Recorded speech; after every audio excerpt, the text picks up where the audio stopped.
Hello all students. तो ये हमारा रेजोनेंस का सेकंड वीडियो है। In the first part of the video हमने डिस्कस किया था कि बेंजीन में रेजोनेंस कैसे होता है और क्यों एग्जिस्ट करता है और किस तरह हम एवरेज बॉन्ड ऑर्डर का कॉन्सेप्ट अप्लाई करते हैं। Alright, so this is what we studied earlier. तो हमें ये समझ में आ गया कि रेजोनेंस बेसिकली कॉन्जुगेशन सिस्टम में एग्जिस्ट करता है, जहाँ पे पी ऑर्बिटल्स पैरेलल होने की वजह से पाई इलेक्ट्रॉन्स या लोन पर इलेक्ट्रॉन्स डीलोकलाइज या स्प्रेड आउट हो जाते हैं। तो जिन्होंने वो वीडियो नहीं देखा है, to understand this video very nicely, आप सबसे पहले वो वीडियो रेफ़र करें। I will add the corresponding link in the description, तो आप वहाँ से देख सकते हैं। तो फर्स्ट वीडियो देखेंगे तो आपको ये सेकेंड वीडियो काफ़ी बेटर समझ में आएगा। ऑलराइट, तो आज के इस वीडियो में what we are going to discuss is the different cases of conjugation. कि हमें पता है रेजोनेंस कॉन्जुगेटेड सिस्टम में होता है, जैसे वन ऑफ द केस आपने लास्ट फर्स्ट पार्ट में पढ़ा था, that is pi bonds in conjugation. तो उसी केस से हम लोग स्टार्ट करते हुए और भी डिफरेंट केसेस देखेंगे जिन जिन में रेजोनेंस पॉसिबल होता है। चलो, तो let's start this journey of resonance. Very important, कई सारे स्टूडेंट्स को रेजोनेटिंग स्ट्रक्चर, रेजोनेंस हाइब्रिड समझने में परेशानी होती, so this video is for them. Okay, so let's begin.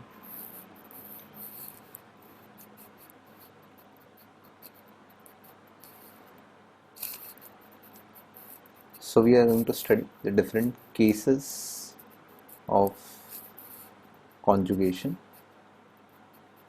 जहाँ पे रेजोनेंस पॉसिबल होता है, जिसमें first case is pi bonds in conjugation.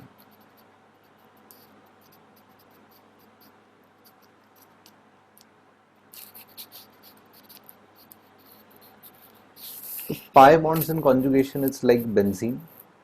Conjugation मतलब कुछ ऑल्टरनेट होना, ठीक है। तो यहाँ पे पाई बॉन्ड्स इन कॉन्जुगेशन का it's simple as this, it is CH2 double bond CH, CH double bond CH2। ये एग्जाम्पल को हम लोग समझ सकते हैं। यहाँ पे आप देख सकते हैं कि pi bond, single bond and pi bond, तो देयर इज कॉन्जुगेशन। यहाँ पे कॉन्जुगेशन है तो यहाँ पे रेजोनेंस पॉसिबल है। अब इसका अगर हम हाइब्रिडाइजेशन देखें हर एक कार्बन का, so hybridization of each carbon present over here is sp2 hybridized. sp2 hybridized में shape is trigonal planar. So अगर इसे हम यहाँ पे रिप्रेजेंट करें, so it is like this, CH2 CH CH and CH2। So trigonal planar geometry के साथ ये इसके p ऑर्बिटल शो कर लेते हैं like this. So there is a pi bond over here. Similarly यहाँ पे p ऑर्बिटल है और इसके बीच में पाई बॉन्ड है। तो कॉन्जुगेशन का इन शॉर्ट मतलब है p ऑर्बिटल्स का पैरेलल होना, राइट। तो यहाँ पे अगर आप ध्यान से देखें, this p orbital and this p orbital are parallel. So if this two p orbitals are parallel, तो ये पाई इलेक्ट्रॉन्स पूरे कंटिन्यूस सिस्टम में डीलोकलाइज हो सकते हैं। और जैसा कि हमने कहा था, डीलोकलाइजेशन लीड्स टू स्टेबिलिटी। तो यहाँ पे ये पाई इलेक्ट्रॉन्स का पूरे स्ट्रक्चर पे डीलोकलाइज होने से स्टेबिलिटी बढ़ जाती है, इसलिए रेजोनेंस होता है। तो पूरा पाई इलेक्ट्रॉन्स पूरे स्ट्रक्चर पे स्प्रेड आउट हो जाएगा। अब इस कॉन्सेप्ट को हम डिफरेंट रेजोनेटिंग स्ट्रक्चर्स के फॉर्म में, जो कि डिफरेंट लुईस स्ट्रक्चर्स हैं, उस फॉर्म में हम एक्सप्रेस करते हैं और फाइनली एक रेजोनेंस हाइब्रिड बनाते हैं। तो जो हमारा ये वीडियो है उसमें सबसे इम्पॉर्टेंट यही है कि आप किस तरह रेजोनेटिंग स्ट्रक्चर्स बनाएंगे, बिकॉज यहाँ पे कई सारे स्टूडेंट्स को परेशानी आती है। तो let's draw the different resonating structures. तो यहाँ पे क्या हो रहा है, यहाँ पे पाई इलेक्ट्रॉन्स यहाँ पे शिफ्ट हो रहे हैं।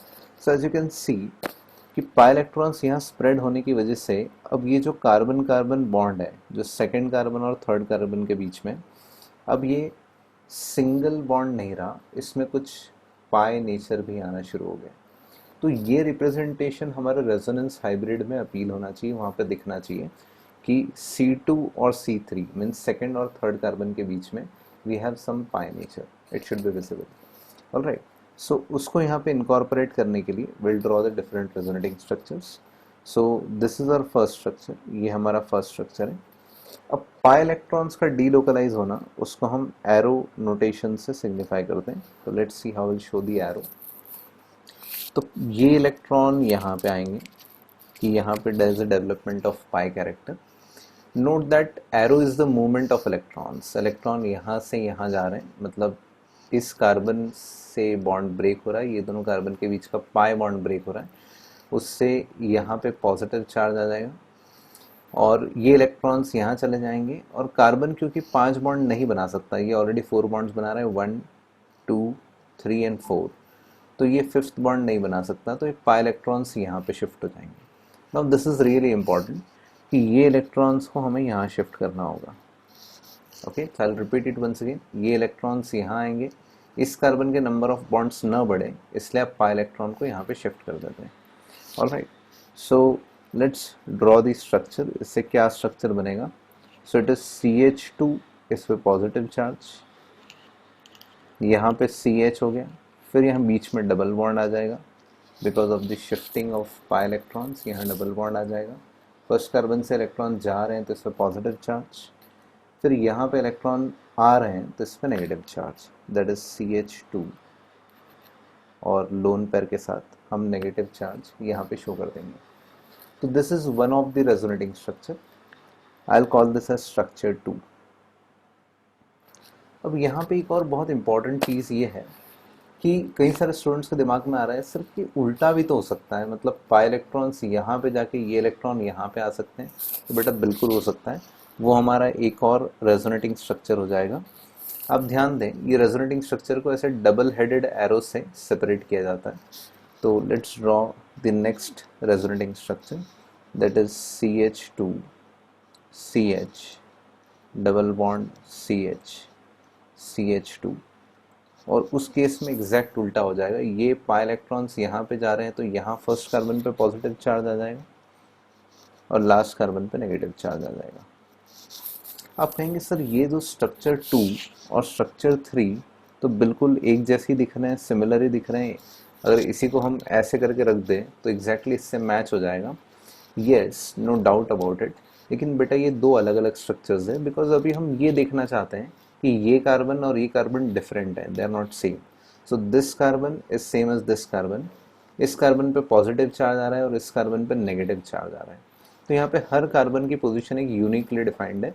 वो बताना चाह रहे हैं कि ये कार्बन किसी स्ट्रक्चर में न्यूट्रल भी हो सकता है, फर्स्ट कार्बन कहीं पॉजिटिव भी हो सकता है, कहीं नेगेटिव भी हो सकता है, depending on the delocalisation of electron. Now resonance में एक चीज सबसे इंपॉर्टेंट ध्यान रखें, इन रेजोनेंस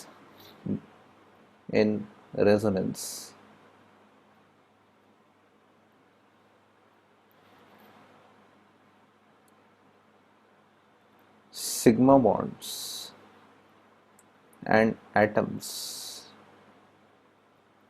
do not, ठीक है, underline do not change their positions. So this is very very very important कि रेजोनेंस में कोई सिग्मा बॉन्ड या एटम्स की पोजीशन चेंज नहीं होगी। आप ये देख सकते हैं कि यहाँ 1 2 3 सिग्मा बॉन्ड है, वो हर एक स्ट्रक्चर में वो 3 sigma bonds as it is है। एटम CH2 है, यहाँ भी CH2 है, यहाँ CH है, यहाँ भी CH है, यहाँ भी CH, CH CH CH CH2 CH2 CH2।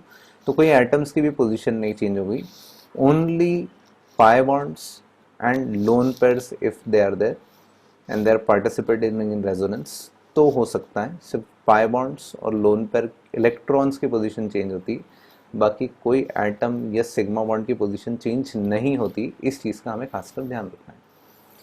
तो here we have 3 resonating structures, 1 2 and 3 resonating structures.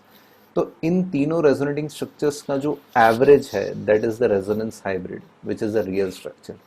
तो आपने जैसे लास्ट वीडियो में देखा था कि रेजोनेटिंग स्ट्रक्चर्स का या कैनोनिकल स्ट्रक्चर्स का या कॉन्ट्रीब्यूटिंग स्ट्रक्चर्स का कोई रियल एग्जिस्टेंस नहीं होता। These do not have any real existence. जो रियल एग्जिस्टेंस होता है वो रेजोनेंस हाइब्रिड का होता है। ऑलराइट, तो चलो हम रेजोनेंस हाइब्रिड ड्रॉ करते हैं जो इन तीनों का कॉम्बिनेशन है। तो it's very simple to draw the resonance hybrid. क्योंकि एटम्स अपनी पोजीशन चेंज नहीं कर रहे हैं तो we can just simply write CH2 CH CH and CH2। Sigma bonds के बारे में अभी हम पता करते हैं। तो सबसे पहले हमने एटम्स की एज इट इज पोजीशन लिख दी। अब refer to this bond in each of this three structures. Okay, यहाँ पे डबल बॉन्ड है, यहाँ पे सिंगल बॉन्ड है, यहाँ पे सिंगल बॉन्ड है, राइट। तो कहीं सिंगल बॉन्ड है, कहीं डबल बॉन्ड है, तो we can say on an average कहीं पे बॉन्ड ऑर्डर 1 है, कहीं पे बॉन्ड ऑर्डर 2 है।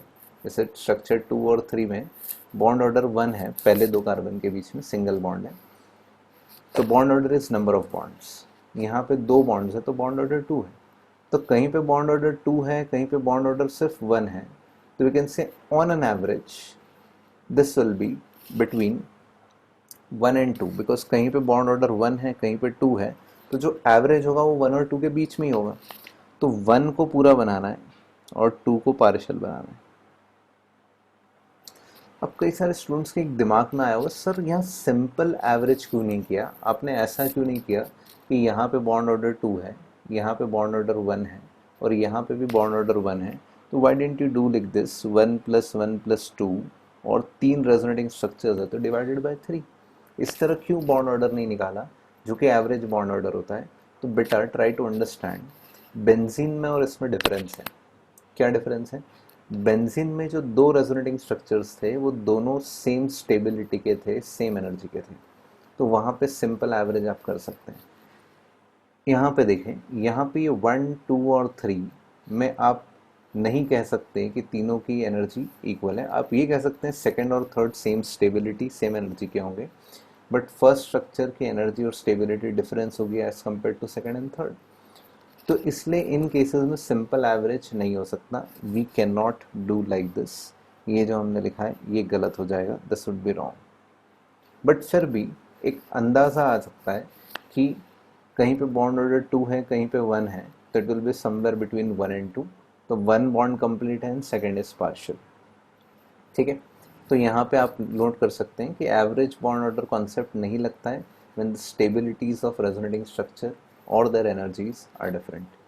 ठीक है, तो नेक्स्ट पॉइंट आता है फिर किसकी एनर्जी कितनी है वो कंपैरिजन, तो दैट विल सी लेटर। तो सबसे पहले यहाँ पे 1, 2 एंड 3 की एनर्जी डिफरेंट है, तो that's why their stabilities are different and that is the reason कि we can not take simple average of bond order, ऐसा आप मेंशन कर सकते हैं।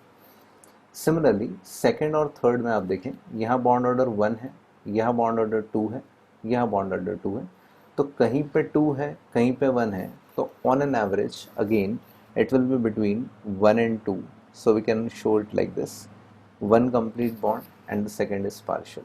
आप इस तरह दिखा सकते हैं।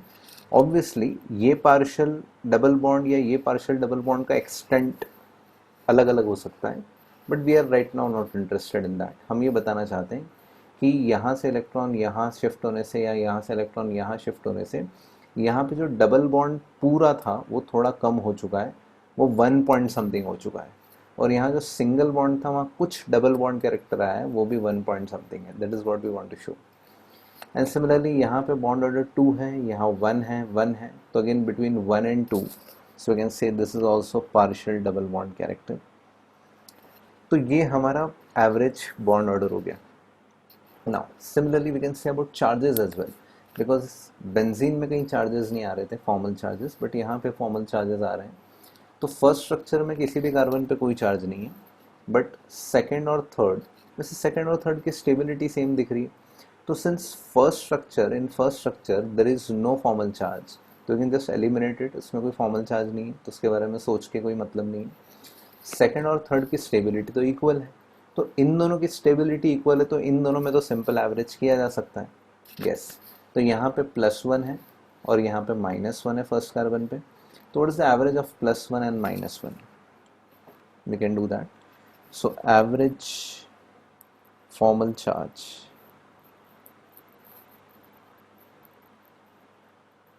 on carbon 1 on C1 is on C1 is first carbon, it is +1 and -1 divided by 2, since we are taking only 2 structure into consideration right now, so obviously it will be 0. तो यहाँ पे बेटा कोई चार्ज नहीं आएगा, 0 आएगा. Similarly इस carbon पे तो किसी भी स्ट्रक्चर में चार्ज नहीं आ रहा है, ना ही ये कार्बन पे आ रहा है, तो वैसे भी वो 0 ही होंगे फॉर्मल चार्ज. और इन दोनों का भी एवरेज -1 और +1 का क्या हो जाएगा, again like this. On C4 fourth carbon it will be again 0. तो बेटा this is the final resonance hybrid when pi bonds are in conjugation. Now comparing the stabilities of this three structures, इन तीनों structure की stability अगर देखें तो बहुत, वैसे तो डिफरेंट रूल्स होते हैं स्टेबिलिटी के, बट आई टेल यू बहुत वेरी सिंपल कि सबसे पहला रूल होता है स्टेबिलिटी ऑफ रेजोनेटिंग स्ट्रक्चर्स का, that is completion of octet. जिस स्ट्रक्चर में ऑक्टेट कंप्लीट होता है वो ज़्यादा स्टेबल होता है. Alright, so as you can see out of structure 1, 2 and 3, structure 1 में सभी एटम्स का ऑक्टेट कंप्लीट है, all the carbons are with complete octet. But in structure 2 and 3 ये जिसपे पॉजिटिव चार्ज है, कार्बोकैटायन है, उसका ऑक्टेट इनकम्प्लीट है. कार्बन आयन का ऑक्टेट कंप्लीट है, 1 2 3, 3 bonds and a lone pair, तो 8 इलेक्ट्रॉन्स, तो carbanion have complete octet, but carbocations का ऑक्टेट इनकम्प्लीट है. तो that's why structure 2 and 3 would be less stable. तो we can say that stability of resonating structures का सबसे important point है completion of octet. Completion of octet.